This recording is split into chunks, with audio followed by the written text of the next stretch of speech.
What's up, good people? I'm just Major. We're here to talk about it. So, Michael Jordan is either suing or planning to sue NASCAR, but let's go ahead and check out what the details are about.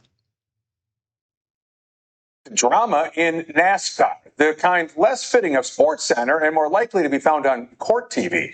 Two race teams are suing NASCAR. You hear a lot in the media these days of like, this could be the biggest thing ever.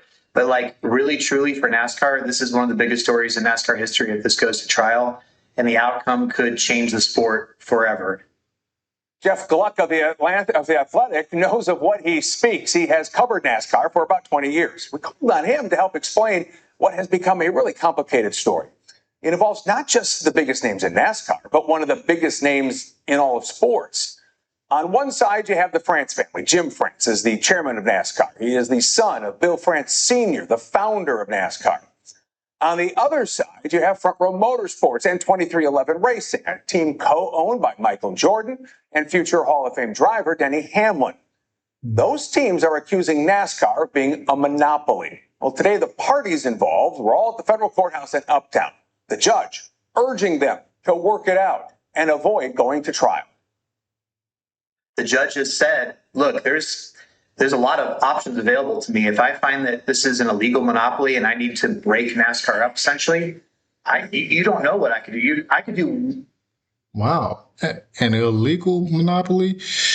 Well, one, FTC, we know, doesn't like monopolies or companies trying to buy other companies and monopolizing.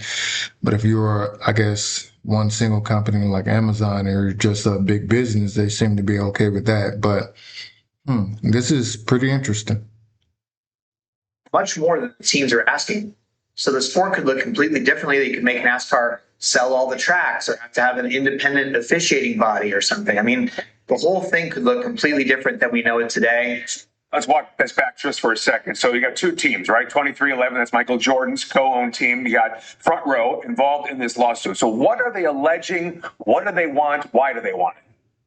So they're saying that NASCAR, listen, they've stifled competition from their view. They control all the racetracks, and they've made sure that if you have a NASCAR race at one of those racetracks, you can't have another event, they say. They say that the car that they're running, the next-gen car, even though they pay for it, they buy all the parts and pieces, it's a spec car, that still belongs to NASCAR in the sense that you can't take that car and race it somewhere else. So is this suppressing revenues for the teams? They're not making enough money. They're not being able to be sustained long term. So NASCAR is giving the teams more in this current media deal than they have before, but there's certainly an argument from the team that say you're not sharing enough. I think the biggest part of it for the teams is there's a system in NASCAR called the charter system. These are basically the same as franchises, right? Like if you buy an NBA team, you own the NBA team. But in NASCAR, it's only a 7-year term. So you could lose that. The charters are worth right now about $40 to $50 million. Yeah, because I was thinking about it in NBA terms where, like, the NBA is so international right now. I was thinking about it in terms of where, like, in the NBA, player signs with the NBA, but then they say, well, you can't play for your country in, the Olympics or something like that. So, wow.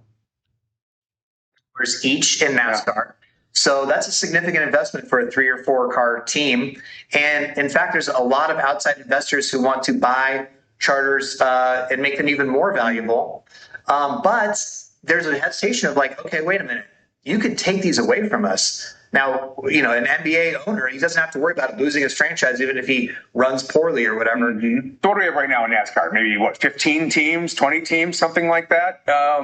Only 2 signed on to this. Why haven't the others? So, the other teams said, listen, we went through a negotiation and we got to a point and we said, listen, we think this is the best terms we're going to get. I think Michael Jordan is coming in and he's a disruptor, right? And he's seen how the NBA works, and his right-hand man, Curtis Polk, has been with him all along, obviously in Charlotte as well. And they know what the model is like for other sports, and they think that should apply to NASCAR. And Michael Jordan is also a person that doesn't like to lose and be pushed around. So he's willing to go all the way, it sounds like. Jim France, who is part of the founding France family, also is not willing to lose and is very, set in his ways. And so you have two sort of titans of sport going at it here. And it's a matter of, is somebody going to blink first, or is it going to go to a jury trial? Wow. So, man, that's pretty interesting. I didn't know Michael Jordan was that big in the NASCAR with his own team like that.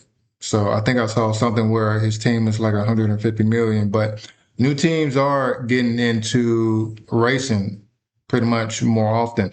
I think in F1, Cadillac just got a new team in F1. I think there's another car company that just got a new racing team for F1. So, wow. That's all I got for you guys today, man. Y'all have a good one. I'm just Major. Like, share, comment, and subscribe, and I'll holla at you. 3 million subscribers. Loaded.